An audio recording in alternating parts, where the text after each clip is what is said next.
अस्सलामुअलैकुम स्टूडेंट्स, आज हम एक्सरसाइज 3.4 हल करना शुरू करेंगे और हम क्वेश्चन 1 से आगाज करेंगे।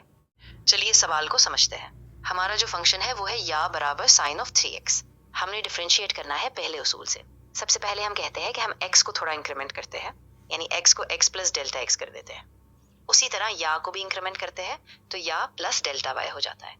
अब हम दोनों तरफ ये लिखते हैं, यानी या प्लस डेल्टा y बराबर है sine of 3x plus delta x। अब हम या को दूसरी तरफ ले जाते हैं और फिर हम या की असल वैल्यू यानी साइन 3x वापस रख देते हैं। अब हम फर्क का फॉर्मूला लगाएंगे, यानी हम sine 3x plus 3 delta x minus sine 3x को इस फॉर्मूला से लिखेंगे। ये हमने sine alpha minus sine beta का फॉर्मूला इस्तेमाल किया, यानी जब हम sine 3x plus 3 delta x मनफी साइन 3x निकालते हैं तो हम इस फॉर्मूला को लगाते हैं। 2 cos अल्फा प्लस बेटा तकसीम बर 2 ज़र्ब साइन अल्फा मनफी बेटा तकसीम बर 2। यहाँ अल्फा और बेटा वो जाविये हैं जो हमने इंक्रीमेंट किए। अब जब हम इस फॉर्मूला में ये सब रखेंगे तो हम आसानी से सिंप्लीफाई करेंगे। इस तरफ जो जाविया है 3x प्लस 3x वो 6x बन जाएगा और दूसरी तरफ 3x मनफी 3x बिल्कुल कैंसिल हो जाएंगे क्योंकि उनके साइंस उलट होंगे। अब हम ये करेंगे कि इन दोनों को आधा आधा लिखेंगे, यानी 6x प्लस 3 डेल्टा x को 2 से डिवाइड करेंगे और उसी तरह जो दूसरी तरफ था वो भी आधा हो जाएगा।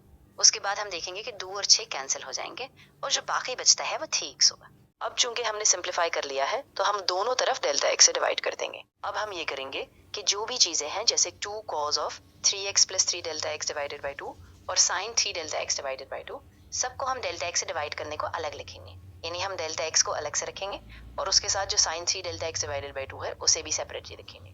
इस तरह हम वाज़ेह तौर पर देख सकेंगे कि लिमिट लेने के बाद क्या वैल्यू आएगी। अब हम ये करेंगे कि हम डेल्टा x को इस तरह अरेंज करेंगे कि वो न्यूमरेटर के साथ बराबर हो जाए, यानी हम जो 2 है उसे cos के साथ डिनोमिनेटर में ले जाएंगे और जो 3 है उसे cos के साथ न्यूमरेटर में रखेंगे।